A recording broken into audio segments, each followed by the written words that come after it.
Karachi conference ہو رہی ہے، کھچا کھچ حال پڑا بھرا ہوا، کسی مولوی کو یاد نہیں آیا کہ انہیں بھی کہنا ہے کہ جناب آپ کے بڑوں کا طریقہ کچھ اور ہے، انہیں بھی سمجھانا ہے، ان کو بھی بتانا ہے، کسی کو خیال نہیں آیا۔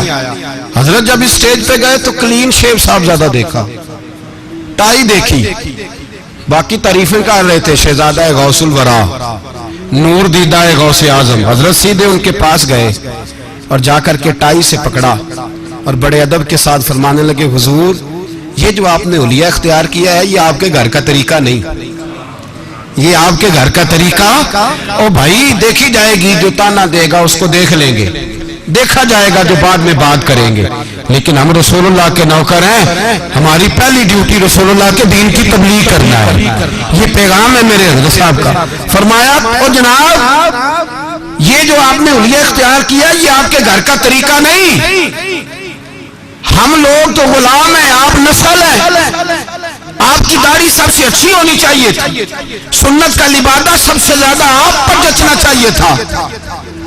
وہ شہزادے تھے غوث پاک کے، ان کے رونگٹے کھڑے ہو گئے، کہنے لگے زندگی میں کسی شخص کی نصیحت نے اگر میرے دل اور روح پہ اثر کیا ہے تو وہ حضرت تاج الشریعہ ہے، میرے دل اور روح پہ گھر کر گئی ہے ان کی نصیحت، اور کہنے لگے انشاءاللہ اب داڑھی بھی پوری رہے گی، لباس بھی رسول اللہ کے طریقے کے مطابق آئے گا۔ یہ انداز ہے ہم لوگوں کا سمجھانے کا۔ جب تقویٰ پرہیزگاری ہوتی ہے تو پھر انسان کسی سے، پھر اس کو کوئی ڈر ہی نہیں، کسی کا کوئی خوف نہیں۔ اللہ تبارک و تعالیٰ نے یہ بصیرت کی روشنی انہیں عطا فرمائی، یہ کمالات دیے۔ میرا تو کلیجہ پھٹ رہا ہے اور میرا تو دل کر رہا ہے کہہ دوں بہت ساری چیزیں، کہہ گزروں، پر کیا کرے، بہت ساری باتیں ایسی ہیں جو کہیں نہیں جا سکتی۔ اللہ کرے آپ سمجھنے والے ہوں، آپ کا ہوش قائم ہو تو ویسے ہی آپ سمجھتے جائے۔ بہت ساری چیزیں ایسی ہیں جو اشارے اور لفظ سمجھ جاتے ہیں۔ جب انسان اس مقام پہ آتا ہے نا کہ وہ صرف دین کی پرواہ کرتا ہے، کسی اور شخص کی پرواہ، جب اس مقام پہ وہ پہنچتا ہے تو پھر میرے نبی پاک نے فرمایا العلماء وراثت الانبیاء، علماء نبیوں کے وارث ہیں۔ پھر فرمایا ہے کہ یہ علماء ان کے پاس میری وراثت ہے، جو پیسے دے کے بدل جائے، بڑی گاڑی دے کے بدل جائے، مولوی کی داڑھی پوری نہ ہو تو وہ مصلے پہ کھڑا نہ ہو سکے، اور پیر کی جتنی مرضی ہو اس کے ہاتھ چومے جائیں، یہ پھر مسئلہ ان لوگوں کے ہاں نہیں آتا۔ حضرت کا تقویٰ، بصیرت، پوری دنیا میں حق کا ڈنکا بجایا انہوں نے، پوری دنیا میں۔ اگر یا رسول اللہ کہا ہے تو پھر جس نے نبی پاک سے بغاوت کی اس کا ڈٹ کے مقابلہ کیا ہے۔ پھر جہاں جہاں حضور کی بے ادبی کا کسی نے نقطہ بھی لگانے کی کوشش کی، خنجر رضا لے کے انہوں نے گردن کاٹ کے رکھ دی اس ظالم کی۔ بڑی مخالفت کی لوگوں نے، اہل حق کی مخالفت ہمیشہ ہوتی رہتی ہے، ہمیشہ ہوتی رہتی ہے، لیکن انہوں نے کبھی کسی کی پرواہ نہیں کی۔ پھر اللہ نے انہیں کرامت کا نور بھی عطا فرمایا، یہ بڑی دیر کے بعد ملتا ہے، یہ آخری درجہ ہوتا ہے۔ میں نے خود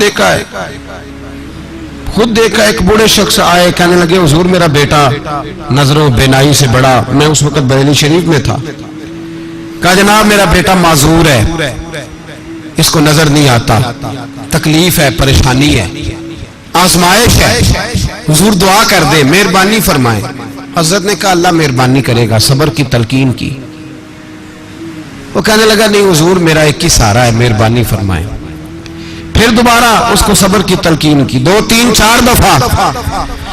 اس بوڑھے نے جب بات کی، حضرت نے تلقین کی، تو اللہ کے بندے بڑے نرم مزاج ہوتے ہیں، وہ بابا رونے لگا، حضور ایک ہی بیٹا ہے، مہربانی ہو جائے۔ فرمانے لگے ایک وعدہ تو کرے گا؟ کہا حضور کروں گا۔ فرمایا اسے اللہ رسول کا دین پڑھائے گا؟ کہا پڑھاؤں گا۔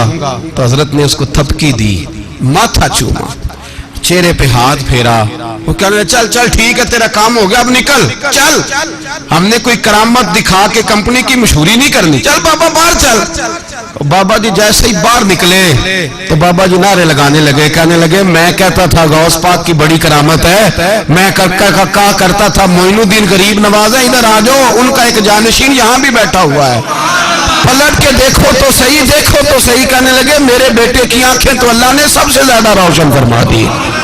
حضرت نے کرامت تو، اور بزرگ فرماتے ولی کی اصل کرامت نہیں ہوتی، اصل تو اس کی استقامت ہوتی ہے، زندگی ساری ڈٹ کے گزار دی، بڑے طوفانوں کا اکیلے مقابلہ کیا، بڑے بڑے طوفانوں۔ انڈیا کا وزیر اعظم ملنے آیا، لیکن اس نے بابری مسجد اس وقت شہید کی تھی.